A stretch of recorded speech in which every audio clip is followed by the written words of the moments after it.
খাজা উসমান হারুনি রহমাতুল্লাহি আলাই ভারতবর্ষের একজন বড় মাপের আলেম ছিলেন এবং ভারতবর্ষের একজন আল্লাহ তাআলার ওলি ছিলেন। খাজা উসমান হারুনি রহমাতুল্লাহি আলাই রাস্তা দিয়া যাইতেছেন, যাওয়ার সময় দেখেন আগুন পূজারীরা আগুন পূজা করতেছে। খাজা উসমান হারুনি আগুন পূজারীদেরকে বললেন, এই তোমরা আগুনের পূজা করো কেন? আগুনের ভেতরে তো জ্বালানোর কোনো ক্ষমতা নাই, জ্বালানোর ক্ষমতা একমাত্র আল্লাহ তাআলার। সুতরাং তোমরা যদি ইবাদত করো তাহলে আল্লাহ তাআলার ইবাদত করো, তোমরা যদি উপাসনা করো তাহলে আল্লাহ তাআলার উপাসনা করো। আগুনের উপাসনা তোমরা করো না, আগুন পূজা তোমরা করো না। আগুন পূজারীরা বলে, আগুনের ভেতরে যদি জ্বালানোর ক্ষমতা না থাকে তাহলে তোমার হাতটা আগুনের ভেতরে দিয়ে দাও, দেখি আগুন তোমার সাথে খাতির করে নাকি। খাজা উসমান হারুনি রহমাতুল্লাহি আলাই আগুন পূজারীদেরকে বললেন, আগুনের ভেতরে হাত না দিয়া যদি আমি নিজেই ঢুকে যাই তাহলে কেমন হয়? আগুন পূজারীরা বলে, আপনি যদি নিজেই ঢুকে যান তাহলে তো বেশি ভালো হয়। খাজা উসমান হারুনি রহমাতুল্লাহি আলাই উযু করলেন, উযু করার পরে 2 রাকাত নামাজ আদায় করলেন। 2 রাকাত নামাজ আদায় করে আল্লাহ তাআলার কাছে দোয়া করতেছে, আল্লাহ ইব্রাহিম আলাইহিস সালামের জন্য যদি আগুন ঠান্ডা হয়ে যায় তাহলে আমি তো ইব্রাহিম আলাইহিস সালামেরই এক যোগ্য সন্তান, আমি তো ইব্রাহিম আলাইহিস সালামেরই এক সন্তান, তাহলে আমার জন্য আগুন ঠান্ডা হয়ে যেতে অসুবিধা কোথায়? আল্লাহ তুমি আমার জন্য আগুনকে ঠান্ডা বানায় দাও। দোয়া করে খাজা উসমান হারুনি রহমাতুল্লাহি আলাই আগুনের ভিতরে নেমে গেলেন। আগুনের ভিতরে নাইমা একদিক দিয়ে ঢুইকা আর এক দিক দিয়ে বের হয়ে গেলেন। খাজা উসমান হারুনিকে আগুন জ্বালায় নাই। সুবহানাল্লাহ। যেই সত্তা মানুষকে আগুনের ভিতরে জ্বালাইতেও পারে আবার আগুনের ভিতরে হেফাজতেও রাখতে পারে, তিনি হলেন আল্লাহ। তিনি কে? আল্লাহ। ওই আল্লাহ তাআলার উপরে বিশ্বাস স্থাপন করা, এটা ঈমানের 1 নাম্বার স্তরের কাজ। তো ঈমান দামি মূল্যবান এক জিনিস, এত দামি জিনিস যে কেউ যদি একবার কালিমা পড়ে লা ইলাহা ইল্লাল্লাহ তাহলে সে জান্নাতের মালিক হয়ে যায়। তাহলে সে কিসের মালিক হয়ে যায়? জান্নাতের মালিক হয়ে যায়। যেমন নবীজির এক ছোট্ট সাহাবী আল্লাহর নবীর কাছে আসছে। আয়েশা বলে, ওগো আল্লাহর নবী, কালিমা পড়লে কি লাভ? আল্লাহর রাসূল সাল্লাল্লাহু আলাইহি ওয়াসাল্লাম বলেন, কালিমা পড়লে 2টা লাভ। কালেমা পড়লে কয়টা লাভ?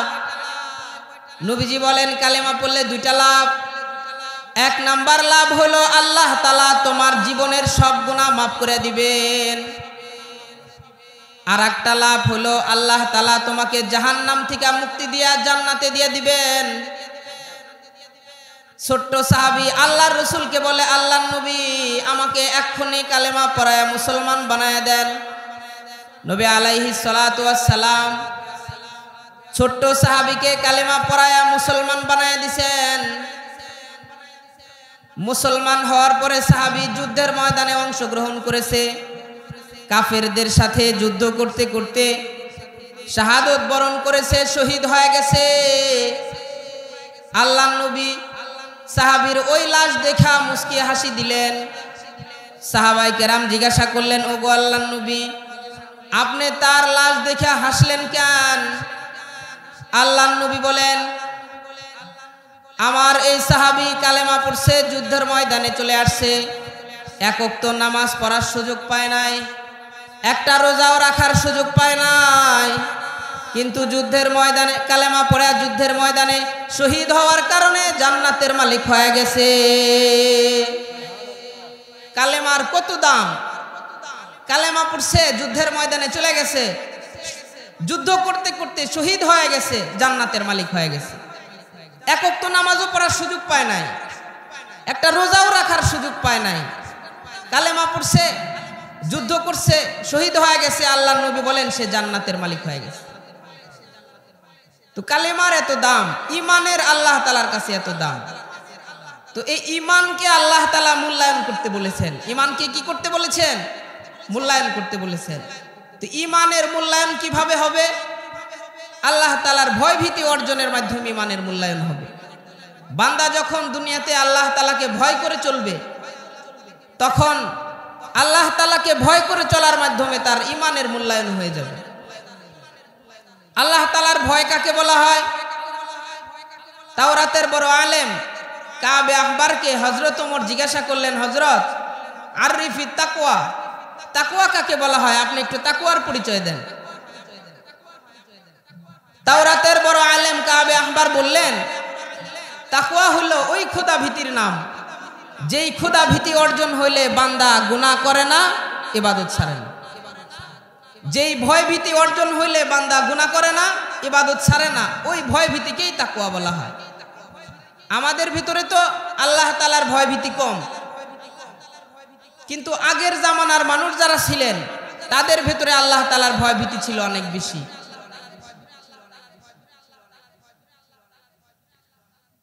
আমাদের ভিতরে তো আল্লাহ তাআলার ভয় ভীতি কম, কিন্তু আগের জামানার মানুষ যারা ছিলেন তাদের ভিতরে আল্লাহ তাআলার ভয় ভীতি ছিল অনেক বেশি। নবী আলাইহিস সালাতু ওয়াস সালাম আল্লাহ তাআলার বন্ধু, তার ভিতরেও আল্লাহ তাআলার ভয় ভীতি ছিল অনেক বেশি। যেমন নবী আলাইহিস সালাতু ওয়াস সালাম একবার অসুস্থ হইলেন। অসুস্থ হওয়ার পরে চাচাতো ভাই ফজল ইবনে আব্বাস রাদিয়াল্লাহু তাআলা আনহুকে বললেন, এই ফজল, মদিনার লোকদেরকে ডাইকা আমার সামনে হাজির করে দাও, আমি মদিনার লোকদেরকে উদ্দেশ্য করে কিছু কথা বলবো। হযরত ফজল ইবনে আব্বাস রাদিয়াল্লাহু তাআলা আনহু মদিনার লোকদেরকে ডাইকা নবীজির সামনে হাজির করলেন। নবী আলাইহিস সালাতু ওয়াস সালাম সকলকে উদ্দেশ্য করে ভাষণ দিতেছিলেন, এই মদিনার লোকেরা, তোমরা কি আমার কাছে কেউ কিছু পাও? যদি পাও তাহলে বলো, আমি তোমাদের ঋণ পরিশোধ করে দেই। ঋণ নিয়ে কবরে যাইতে চাই না, কারণ ঋণ এটা বান্দার হক। বান্দা যদি মাফ না করে তাহলে আল্লাহ তাআলাও মাফ করবে না। এ কারণে তোমরা যদি কেউ কিছু পাও তাহলে বলো, আমি তোমাদের ঋণ পরিশোধ করে দেই। এক সাহাবী আল্লাহর নবীর সামনে দাঁড়ায় বলে, আল্লাহর নবী, আমি আপনার কাছে 3 দিরহাম পাই, দেন। নবী আলাইহিস সালাতু ওয়াস সালাম বললেন, কিভাবে পাও বলো শুনি। সাহাবী বলে, আল্লাহর নবী, আপনার কাছে একবার ভিক্ষুক এসেছিল, ভিক্ষুক বিদায় করার মতো পয়সা আপনার ছিল না, আপনি আমার থেকে 3 দিরহাম নিয়ে ভিক্ষুক বিদায় করেছিলেন। নবী আলাইহিস সালাতু ওয়াস সালাম ফজল ইবনে আব্বাস রাদিয়াল্লাহু আনহুকে বললেন, এই ফজল, যাও আমার বাড়ি থেকে 3 দিরহাম এনে তাকে পরিশোধ করে দিয়ে দাও। ফজল ইবনে আব্বাস রাদিয়াল্লাহু তাআলা আনহু বাড়ি থেকে 3 দিরহাম এনে সাহাবীকে দিয়ে দিলেন। আল্লাহর নবী আবার বলতেছিলেন, এই তোমরা কি আমার কাছে কিছু পাও তাহলে বলো, আমি তোমাদের ঋণ পরিশোধ করে দেই, ঋণ নিয়ে কবরে যাইতে চাই না। এক সাহাবী দাঁড়ায় বলে, আল্লাহর নবী, যুদ্ধের ময়দানে আপনি উটের পিঠের উপরে ছিলেন, আমি নিচে চলতেছিলাম, আপনার লাঠির আঘাত আমার লাগছিল, ওই আঘাতের বদলা আজকে নিতে চাই। নবী আলাইহিস সালাতু ওয়াস সালাম হযরত ফজল ইবনে আব্বাস রাদিয়াল্লাহু তাআলা আনহুকে বললেন, এই ফজল, যাও যাও আমার বাড়ি থেকে ওই লাঠিটা নিয়ে আসো, যেই লাঠি আমি যুদ্ধের ময়দানে নিয়ে যেতাম। হযরত ফজল ইবনে আব্বাস রাদিয়াল্লাহু তাআলা আনহু নবীজির বাড়িতে চলে গেলেন।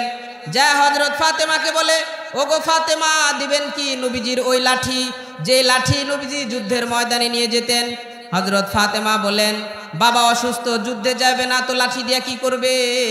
হযরত ফজল ইবনে আব্বাস রাদিয়াল্লাহু তাআলা আনহু বলেন, লাঠির দ্বারায় বাবার প্রতিশোধের বদলা নেওয়া হবে, এ লাঠির দ্বারায় বাবার আঘাতের বদলা নেওয়া হবে। হযরত ফাতেমা রাদিয়াল্লাহু তাআলা আনহা হযরত ফজল ইবনে আব্বাস রাদিয়াল্লাহু তাআলা আনহুর কাছে লাঠি দিয়ে দিলেন। ঠিক হাসান আর হুসাইনকে ডেকে বললেন, এ হাসান হুসাইন, যা যা তোর নানার কাছে চলে যা, কে যেন লাঠির দ্বারায় তোর নানার গায়ে আঘাত করবে রে। তোরা নাতিদয় আঘাত নিজেদের পিঠে নিবি, নানার গায়ে লাগতে দিবি না। হযরত ফজল ইবনে আব্বাস রাদিয়াল্লাহু তাআলা আনহু লাঠি নিয়ে নবীজির কাছে চলে আসলেন। হযরত হাসান হুসাইন রাদিয়াল্লাহু তাআলা আনহুমাও নবীজির দরবারে চলে আসলেন। হযরত নবী আলাইহিস সালাতু ওয়াস সালাম লাঠিটা সাহাবীর হাতে দিলেন, দিয়া বললেন, এই সাহাবী নে, তাড়াতাড়ি বদলা নিয়ে নে, ঋণ নিয়ে কবরে যাইতে চাই না। হযরত হাসান হুসাইন রাদিয়াল্লাহু তাআলা আনহুমা বলেন, এই সাহাবী, আঘাত করে যদি বদলা নিতেই হয় তাহলে আমরা নাতিদয় হাজির আছি, আমাদের গায়ে আঘাত করো, নানার গায়ে আঘাত করো না। হযরত আবু বকর ওমর বলেন, এই সাহাবী, আঘাত করে যদি তোমার বদলা নিতেই হয় আমি আবু বকর ওমর হাজির আছি, আমাদের গায়ে আঘাত করো, নবীজির গায়ে আঘাত করো না। আল্লাহর রাসূল সাল্লাল্লাহু আলাইহি ওয়াসাল্লাম সাহাবীকে বললেন, এ সাহাবী নে, তাড়াতাড়ি বদলা নিয়ে নে, ঋণ নিয়ে কবরে যাইতে চাই না। সাহাবী লাঠিটা নিয়ে নবীজির পিছনে দাঁড়ায় গেলেন। আল্লাহর রাসূল সাল্লাল্লাহু আলাইহি ওয়াসাল্লামকে বলে, ওগো আল্লাহর নবী, আপনার লাঠির আঘাত যখন আমার পিঠে লাগছিল আমি খালি পিঠ ছিলাম, আপনি পিঠ খালি করেন। আল্লাহর রাসূল সাল্লাল্লাহু আলাইহি ওয়াসাল্লাম সাথে সাথেই টান দিয়া জামা মোবারক খুলে ফেলাইলেন আর বললেন, নে, পিঠ খালি করে দিছি, তাড়াতাড়ি বদলা নিয়ে নে। সাহাবী নবীজির পিছনে চলে গেলেন, লাঠিটা ছেড়ে দিয়া নিজের দুইটা হাত নবীজির বগলের নিচে দিয়া নবীজির মোহরে নবুয়তকে চুম্বন করতেছে আর বলতেছে, ওগো আল্লাহর নবী, বদলা নেওয়া আমার উদ্দেশ্য ছিল না, আমার উদ্দেশ্য ছিল আপনার মোহরে নবুয়তকে চুম্বন করা। বিচারের দিবসে যদি কোনো আমলের উসিলায় আমার নাজাত নাও হয়, যেই মুখ দিয়া আমি আপনার মোহরে নবুয়তকে চুম্বন করেছি ওই মুখকে হয়তোবা আল্লাহ তাআলা জাহান্নামের আগুনে দিবে না।